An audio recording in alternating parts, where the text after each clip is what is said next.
सो hello बच्चों party, welcome back to STBG and this is Sandeep भैया from IIT Guwahati. And guys, थोड़ा सा जल्दी से बात कर लेते हैं थापर के बारे में। क्योंकि थापर में 2 राउंड ऑलरेडी हो चुके हैं, तीसरे राउंड की इंफॉर्मेशन मैं आपको देने जा रहा हूं। और मजे की बात है कि अगर अभी तक आपने थापर में अप्लाई नहीं किया था तो आज तक आप अप्लाई कर सकते हैं। और किस तरीके से थापर में डायरेक्ट एडमिशन अभी हो रहा है जूम मीटिंग के थ्रू, थोड़ा सा उसके बारे में भी चर्चा कर लेते हैं। किस किस बच्चों को बुलाया जा रहा है, क्योंकि घर बैठे आपका अभी थापर में डायरेक्ट एडमिशन हो जाएगा। आपको तुरंत सीट अलॉट की जाएगी और आपको तुरंत पेमेंट करना है। मेथड क्या है थोड़ा मैं आपको इस पर डाल देता हूं। किस रैंक तक क्या मिलने की पॉसिबिलिटी है, थोड़े उसके बारे में भी हम चर्चा कर लेते हैं। देखो, अब तक थापर के 2 राउंड्स हो चुके हैं। और थापर के राउंड 1 में ये कट ऑफ गई थी, कट ऑफ अच्छी खासी लो गई थी। मतलब सीएस इन बिजनेस सिस्टम जो है इनका, वो उसमें 77,000 रैंक गया था। एआई में 86,000 रैंक तक एडमिशन हुआ था। और जो इनका कंप्यूटर इंजीनियरिंग करके ब्रांच है, उसमें 1,15,000 रैंक तक एडमिशन हुआ था। तो मोटा मोटी राउंड 1 में बहुत ज्यादा बच्चों को फायदा हुआ था, बहुत फायदा हुआ था। और मेरे जितने भी मोस्ट ऑफ द बच्चे थे, मैंने उनका राउंड 1 में ही भैया थापर में सीट अपना एक बुक करवा दिया था, जो लोग कैपेबल थे इसका फीस देने में। जबकि 2024 से तुलना करोगे तो राउंड 1 में कुछ खास फायदा नहीं था। राउंड 1 में बहुत खतरनाक थापर की कट ऑफ गई थी। उसके बाद राउंड 2 आया। राउंड 2 में भैया कट ऑफ 97 पर पहुंच गई, लगभग 33,000 रैंक पर पहुंच गई। और कुछ फायदा नहीं हुआ राउंड 2 में, तो सिर्फ कट ऑफ बड़ी बड़ी। अब कुछ लोग बोल रहे थे यार ये थापर वाले अचानक से राउंड 2 में कट ऑफ कैसे बढ़ा सकते हैं, जबकि जोसा और बाकी काउंसलिंग में तो कट ऑफ घटती है। तो ऐसा नहीं होता है। जब नए लोग एंट्री मारते हैं ना, तो कट ऑफ जनरली बढ़ती है। घट भी सकती है या इक्वल भी हो सकती है, इसका हम आकलन नहीं लगा सकते हैं। क्योंकि इसका आकलन सिर्फ और सिर्फ कितने नंबर ऑफ स्टूडेंट्स अभी नए एड ऑन हुए हैं उससे लगाया जा सकता है। तो आप ऐसा नहीं बोल सकते हो कि नए लोग आ गए हैं तो कट ऑफ घट जाएगी। पहली बात तो आपको ये चीज ध्यान रखनी है।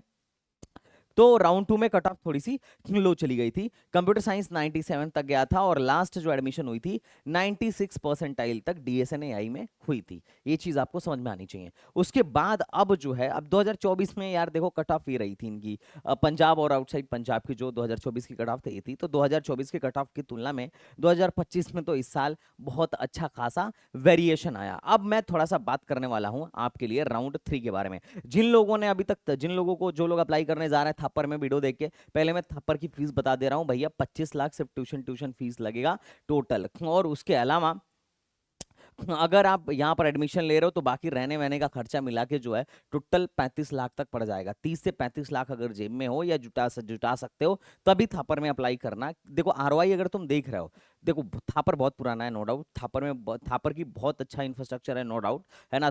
थापर का प्लेसमेंट भी ठीक ठाक ओके ओके है, नो डाउट। लेकिन आरओआई गरीब आदमी के लिए नहीं मिल पाएगी। अगर आप बढ़िया लेवल पे हो, ठीक ठाक इतना एफर्ट कर सकते हो, इतना पैसे बहुत ज्यादा आपके लिए मतलब बर्डन नहीं है, तो बिल्कुल आप थापर जाइए, कोई दिक्कत नहीं है। अच्छा इंस्टीट्यूट और बच्चे भी ठीक ही ठाक जा रहे हैं। तुम अगर देखोगे इनकी कट ऑफ, तो तुम कट ऑफ देख के अंदाजा लगा सकते हो कि किस रैंक तक बच्चों का एडमिशन इस साल अभी हो रहा है राउंड 2 में। और उसके बाद ये राउंड 3 में बच्चों को बुलाए हैं अभी डायरेक्ट एडमिशन। मतलब ये मत समझो कि बिना रैंक के ही डायरेक्ट एडमिशन हो रहा है, नहीं। Direct admission in the sense मैं कैसे बोल रहा हूँ, थोड़ा ऐसे देखो। यहाँ पर जब जाओगे ना इनके वेबसाइट पर, तो आपको थापर के बारे में थोड़ा सा आइडिया मिलेगा।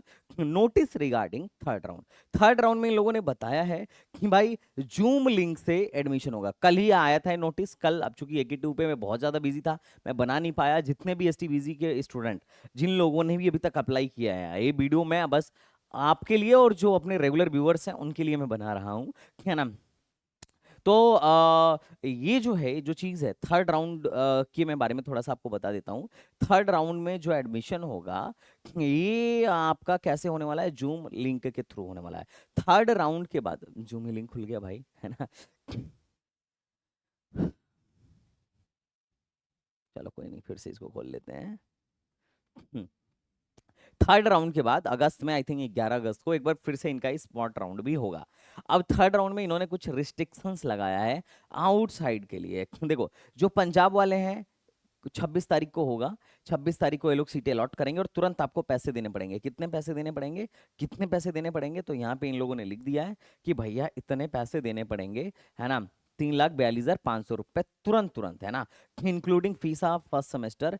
इन ब्रांचेज में एडमिशन हो रहा है। कंप्यूटर पटियाला में, computer science and engineering Patiala, computer science sorry computer engineering, computer science जो है डेरा बस्सी, और computer science and business system और डेटा साइंस एंड एआई में जो है इस साल थर्ड राउंड में इन ब्रांचेस पे एडमिशन हो रहा है। और आपको जैसे ही सीट मिलेगी आपको इस अकाउंट पे पेमेंट करना है। वो तो खैर जब आप इनकी जूम मीटिंग ज्वाइन करोगे ना तो सब कुछ पता चल जाएगा वहीं पर, आपको उसकी टेंशन नहीं लेना है। डॉक्यूमेंट आपका तैयार होगा ही, क्योंकि आप एडमिशन लेने के लिए बैठे हो। पैसा बस आपको जुगाड़ करके तैयार करके रखना है, कल इनका जूम मीटिंग में डायरेक्ट एडमिशन होगा। अब देखो जो पंजाब वाले लोग हैं उनको कोई टेंशन नहीं है, वो सारे लोग कल की काउंसलिंग में बैठ सकते हैं। बस आपको ध्यान रखना है कौन कौन से ब्रांचेस में अवेलेबल है। तो जनरल में बिजनेस सिस्टम के अलावा हर ब्रांच में सीट खाली है। बात समझ में आ रहा है? बाकी एक कैटेगरीज हैं, SC ST, इन मतलब PH कैटेगरी के लिए, SC ST कैटेगरी के लिए हर एक ब्रांच में सीट खाली है। BC के लिए सिर्फ 2 ब्रांच में सीट खाली है। जम्मू एंड कश्मीर और बाकी लोगों के लिए सीट खाली नहीं है। NA मतलब नॉट अवेलेबल।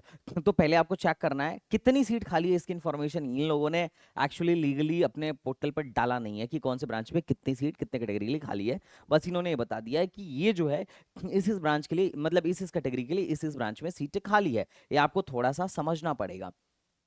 अब है क्या, पंजाब वाले हर एक बच्चे जा सकते हैं यहाँ पर काउंसलिंग के लिए, और उनकी जूम मीटिंग जो है 8:45 से स्टार्ट होगी और 9 बजे तक पंजाब की सारी सीटें डिस्ट्रीब्यूट कर दी जाएंगी। अब देखो ये जूम मीटिंग वाला फ्रॉड मत समझो, क्योंकि हम लोगों में ना IIT गुवाहाटी में भी कैप राउंड के बाद MTech के लिए जब हम लोग का एडमिशन था तो कैप राउंड के बाद ना एक स्पॉट राउंड कंडक्ट हुआ था ऑनलाइन जूम मीटिंग पर, और वहां पर इलेक्ट्रॉनिक्स की बहुत सारी सीटें खाली थी। तो मैं भी मैं था और एक आध लड़के और थे, तो हम लोग जूम मीटिंग में पहुंचे थे अपनी काउंसलिंग कराने के लिए। उसमें क्या था कि वो एकदम एग्जैक्ट टाइम पे आपको पहुंचना है। आपका वो लोग नाम लेंगे, पहले सारा रूल आपको बता दिया जाएगा, या फिर नहीं हो सकता है ना भी बताएं, लेकिन वो आपका नाम लेंगे और आपको बताएंगे कि इसमें सीट खाली है, कौन से में लेना चाह रहे हो। तो आपको तुरंत पहले से रेडी रहना पड़ेगा कि हम पहला किस में लेना चाह रहे हैं। पहले मान लो मैं कंप्यूटर साइंस पटियाला में लेना चाह रहा हूँ, अगर होगा तो तुरंत अलॉट कर देगा और बोलेगा इस लिंक पे पैसे पेमेंट करो और स्क्रीनशॉट भेजो, है ना। और अगर नहीं कर पाओगे तो सीट जो है कैंसिल आपकी मानी जाएगी और नेक्स्ट कैंडिडेट को दे दिया जाएगा, सिंपल।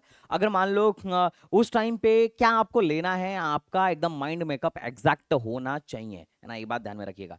तो जूम मीटिंग से भी स्पॉट राउंड में या उसमें एडमिशन्स हुए हैं, ऐसा नहीं है कि ये फ्रॉड है ना। तो ये चीज़ थोड़ा सा ध्यान रखिएगा। अब देखो होम स्टेट वाले तो हर कोई भी बच्चा कल ज्वाइन कर ले, लेकिन अदर स्टेट में 94 परसेंटाइल से ज़्यादा रैंक वाले बच्चे ही जो हैं एलिजिबल हैं जनरल कैंडिडेट में। All reserve category, all reserve categories, all eligible candidate, reserve category के सारे बच्चे यहाँ पर हैं, और मतलब 8:45 पे ज्वाइन करेंगे। और जनरल जो आउटसाइड वाले बच्चे हैं, जनरल आउटसाइड पंजाब वाले जो बच्चे हैं, उनमें 94 परसेंटाइल से ज़्यादा परसेंटाइल वाले बच्चे ही अलाउड हैं क्या काउंसलिंग में बैठने के लिए। और उनकी काउंसलिंग 5:15 PM से 5:30 PM तक मतलब चलने वाली है लास्ट, है ना। तो उनकी सुबह 10 बजे शुरू होगी और 5:30 बजे तक चलेगी। तो आपको टाइमली जूम मीटिंग में लॉग इन करना है, आपके पास नेटवर्क अच्छा खासा होना चाहिए, आपके खाते में पैसा हो तुरंत होना चाहिए, क्योंकि यहाँ पर ये लोग तुरंत क्या करेंगे, सीट अलॉट करेंगे और तुरंत आपको क्या कर देंगे, वो दे देंगे। अब बात है कि रिफंड पॉलिसी क्या है, तो रिफंड पॉलिसी आप इसमें पढ़ लीजिएगा। वो क्लासेस चूंकि इनका मतलब बाकी सारी चीजें स्टार्ट हो गई हैं, तो क्लासेस के हिसाब से लोग परसेंटेज पेमेंट काटेंगे। आप एक बार रिफंड पॉलिसी में पहले भी अपने वेबसाइट उस पर डाल दिया था, व्हाट्सएप चैनल पे डाल दिया था और एक्सप्लेन कर दिया था। आप यहाँ पे जाके एक रिफंड पॉलिसी फिर से बहुत अच्छे से पढ़ लीजिएगा कि इनकी रिफंड पॉलिसी क्या है। ये बात समझ में आ रही होगी आपको, तो बढ़िया, है ना। बाकी स्पेशल राउंड काउंसलिंग का क्या सिनेरियो था ये सब तो खैर आपने देख लिया होगा कि 11 जुलाई को इन लोगों ने स्पेशल राउंड काउंसलिंग सेम इस ब्रांच के लिए कराया था। सिविल के लिए, केमिकल के लिए, इलेक्ट्रॉनिक्स एंड VLSI डिजाइन के लिए 10+2 के मेरिट बेसिस पर ये लोग पहले भी स्पेशल राउंड काउंसलिंग करा चुके हैं। अब जो ब्रांचेज टॉप की हैं उसके लिए राउंड 3 कंडक्ट हो रहा है। उसके बाद ओवरऑल में एक बार फिर से स्पॉट कंडक्ट होगा, और स्पॉट कंडक्ट होगा उसमें वही बैठेंगे जो पहले से रजिस्टर कर चुके हैं। तो अगर आप चाह रहे हो तो आप यहाँ पर जाकर रजिस्टर कर सकते हो, बाकी आपकी चॉइस। तो आई होप आपका जो सारा डाउट होगा, मेजर डाउट थापर के लिए क्लियर हो गया होगा कि इतना कोई बड़ा इंपॉर्टेंट नोटिस नहीं था और समझाने वाली बात भी नहीं थी। बस आपको थोड़ा सा सजग करना था कि देखो थापर का ये लास्ट कॉल चल रहा है, अगर कोई अभी भी इंटरेस्टेड है थापर में तो जाओ, हो सकता है कि लो रैंक तक इस बार एडमिशन हो जाए, क्योंकि अपने भी बहुत सारे बच्चे थे जिनका हम लोगों ने एडमिशन अब कैंसिल करा दिया है थापर में। मैं उनको LNMIT की तरफ शिफ्ट कर रहा हूँ, और उसके अलावा कुछ बिट्स में चले गए और कुछ एनआईटीज में चले गए, तो अभी थापर की सीटें वैसे भी वो लोग कैंसिल कर रहे हैं। और अगर कोई अपना स्टूडेंट है जो फाइनल थापर छोड़ने वाला है तो पहले ही छोड़ देना यार। कल बच्चों को फायदा मिल जाएगा। बट कोई नहीं, दैट्स योर चॉइस। ओके बच्चों, पार्टी आई होप थोड़ा सा आपको इससे आपको हेल्प मिल गई होगी। तो चलिए फिर मिलते हैं नेक्स्ट वीडियो में, तब तक के लिए बाय बाय, टाटा एंड जय Hind, thank you so much.